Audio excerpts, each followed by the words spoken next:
माढ्यात अभिजित पाटील, मोहोळमध्ये राजू खरे आणि सांगोल्यातून बाबासाहेब देशमुख हे आमदार झाले। यानंतर त्यांनी आपल्या कामांचा धडाका लावला आहे। या प्रथमच निवडून आलेल्या आमदारांनी मतदारसंघातील प्रश्न जाणून घेण्यासाठी बैठका घेण्यास सुरुवात केली आहे।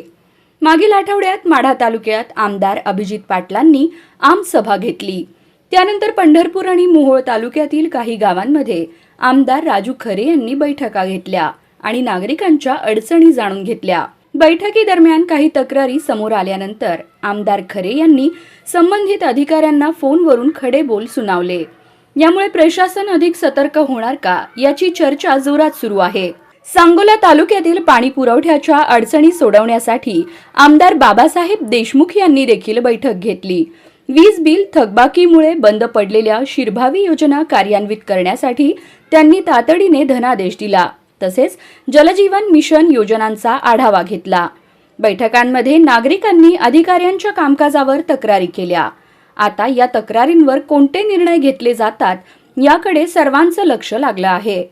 नव्या आमदारांच्या या सक्रियतेमुळे मतदारसंघातील प्रश्न मार्गी लागतील अशी अपेक्षा व्यक्त केली जात आहे।